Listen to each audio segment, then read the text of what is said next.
आगरा शहर की रहने वाली सुमित्रा अपने बेटे अनुराग और अपनी बहू ज्योति के साथ रहती है। घर में सबसे बड़ी होने की वजह से घर की मुखिया भी वही है। उनकी एक बेटी भी है जिसका नाम रीता है।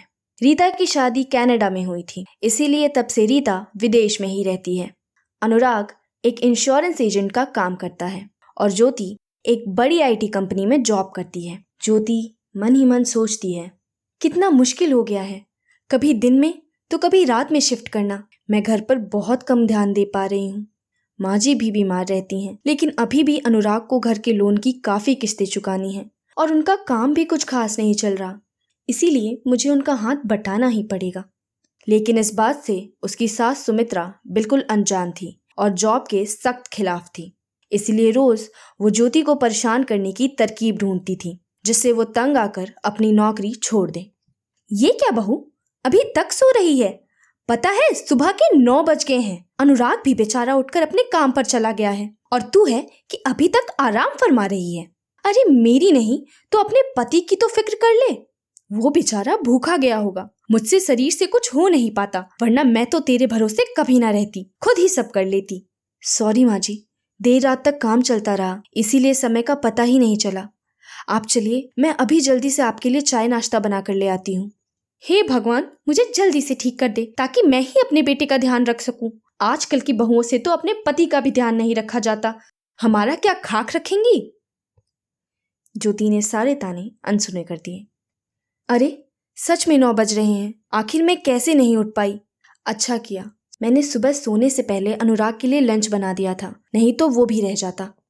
ये सोचते सोचते वो जल्दी से अपने सारे काम खत्म करके अपने कमरे की तरफ जा रही होती है कि तभी सुमित्रा को अपनी ननद रीता से फोन पर बात करते हुए सुनती है।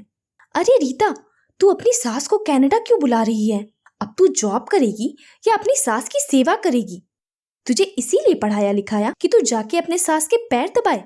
अच्छा सा बहाना ढूंढकर उसका आना कैंसिल करवा ले, समझी? और आ भी जाए तो अपनी सास को ज्यादा सर पर मत बैठाना। मैं यहाँ रोज अपने पैरों में दर्द का बहाना मारती हूँ ताकि बहू सारा काम कर ले। अगर मैं ना करूँ तो सारा काम मेरे ऊपर आ जाएगा। इतना कहकर सुमित्रा फोन रख देती है। सास की ऐसी बातें सुनकर ज्योति रोते हुए सोचती है कि वो जिस सास को बीमार समझकर दिन रात सेवा करती थी, इतने ताने सुनकर भी एक काम नहीं करने देती थी, वही सास उसके बारे में इतना गलत सोचती है। लेकिन अनुराग की मदद करने के लिए वो इस बात पर बहस नहीं करना चाहती थी, इसीलिए इस बार भी उनकी बात को नजरअंदाज करके वहां से चली जाती है। करीब 1 हफ्ते बाद रीता अपनी माँ को फोन करती है और बताती है कि उसकी सास कनाडा आ चुकी है। आदत के अनुसार सुमित्रा जैसे ही रीता की सास की बुराई करने लगती है, वैसे ही रीता उसे चुप करा देती है। माँ, आज तुम माँ जी के बारे में एक शब्द नहीं बोलोगी। पता है तुम्हारे कहने पर मैंने उनके साथ कितना बुरा व्यवहार किया था, लेकिन आज मुझे उनकी कीमत का पता चल गया है। तुम तो उनके यहाँ पर आने के कितने खिलाफ थी, मगर आज अगर वो यहाँ ना होती तो न जाने हमारा क्या हाल होता।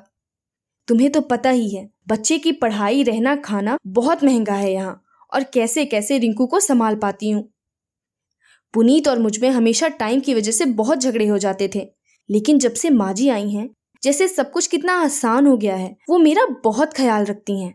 उन्हें पता है कि मैं जॉब करती हूँ, जब मैं घर आती हूँ तो सारा काम खत्म हो चुका होता है।